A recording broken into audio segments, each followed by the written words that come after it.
मुंबईपासून अवघ्या हाकेच्या अंतरावर असणारं नेरळ जवळील माथेरान थंडगार हवेच्या ठिकाणी अनेक पर्यटक येत असतात. म्हणजे ह्या पर्यटकांची मोठी दिशाभूल केला जात असल्याचा आरोप पर्यटन संघर्ष समिती यांनी केला आहे.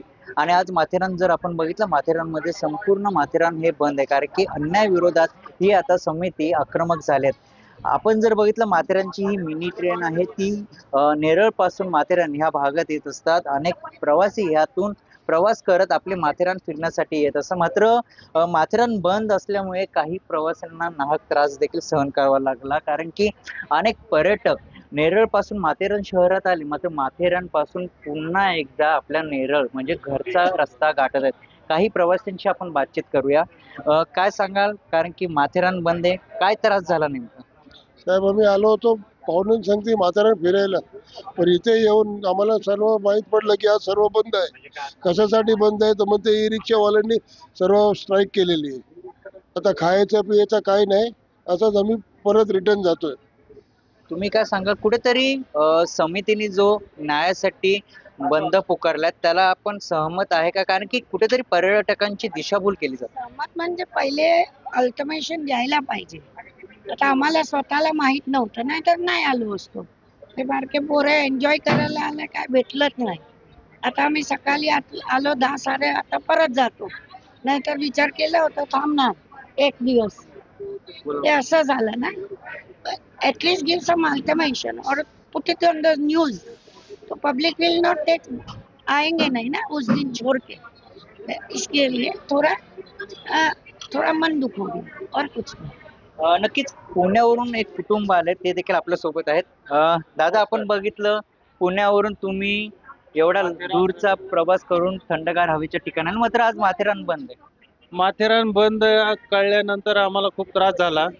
तिथे हॉटेल्स बंद आहे, पाण्याची सोय नाही, काही नाही, सगळं बंद झालंय. आणि पाहतोय तर आम्हाला सर्व पायी यात्राच फिरावी लागली. काही सुरक्षा नाही, काही नाही, काही नाही. ताई, तुम्ही काय सांगाल, समितीने जो अन्याय विरोधात जी भूमिका घेतली आहे माथेरानमध्ये, कुठेतरी पर्यटकांची दिशाभूल केली जाते का? हो, नक्कीच.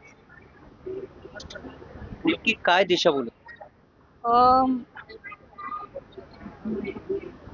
आपण जर बघितलं, दस्तरी पासून माथेरानचा प्रवास हा 2.5 तासाचा आहे, 2.5 किलोमीटरचा आहे, सॉरी. आणि त्या 2.5 किलोमीटर अनेक पर्यटकांचे मोठे पैसे घेतले जातात, असा आरोप त्यांनी. हो, बरोबर, नक्कीच. कारण की ते जे घोडेस्वार असतात ते आपले आवाजसव रेट सांगतात. आपल्याला इथले रेट माहित नाहीये, त्याच्यामुळे आपण पे पण करतो आणि नंतर आपल्याला कळतं की आपली दिशाभूल झाली आणि आपल्याला फसवलं गेलंय. कारण की दुसऱ्यांचे वेगळे घेतले असतात पैसे आणि आपल्याकडून जास्त वेगळे चार्जेस घेतले असतात. यासाठी काय केलं पाहिजे? एक चार्जेस आहे ते फिक्स केले पाहिजे, की कोणीही येऊ, आधी येणारा, नंतर येणारा, किंवा गरीब असू किंवा श्रीमंत, फिक्स चार्जेस पाहिजे त्यांना. तुम्ही देखील आलात, का सांगाल? माथेरान बंद आहे, अन्याय विरोधात म्हणजे पर्यटकांच्या अन्यायासाठी समितींनी आज बंदची हाक पुकारले. सहमत आहे, पाठिंबा आहे तुमचा? हो, तर नक्कीच त्यासाठी पाठिंबा आहे आमचा. कारण काय होतंय, पर्यटक येतात, लांबून येतात. खाली ज्या वेळेला दस्तुरीच्या इथे आपण येतो, एंट्री करतो नॉर्मली, पण तिथून यायला ई रिक्षाची सुविधा आहे, हे घोडेस्वारांकडून दिशाभूल केली जाते, सांगितली नाही जात. बंद आहे, फक्त इथून तुम्हाला घोड्यांनी जावं लागेल, पायी जावं लागेल, थोडा वेळ लागेल. मग नक्कीच तिथं काय करतात, रेट जे आहेत, एक खूप सारे रेट सांगतात, साधारण 1000 ते 1200 रुपयापर्यंत रेट सांगतात. त्यामुळं पर्यटकांची कसं दिशाभूल खूप मोठ्या प्रमाणात होती तिथं. त्यांचे पूर्णतः आता घोडेस्वारांची एक आणि गव्हर्नमेंटची एक समिती निर्णय करून इथून त्या अंतरावासाठी किती चार्जेस लागणार आहेत एक फिक्स करून तेवढे चार्जेस त्यांच्याकडून घेतले जातील. म्हणजे ह्यातून पर्यटकांची दिशाभूल होणार नाही, पर्यटकांचे पैसे जास्त जाणार नाहीत आणि पर्यटकांचं नुकसान होणार नाही. आणि इथे वरती आल्यानंतर ते त्यांच्या पैशांची हेळसांड होणार नाही.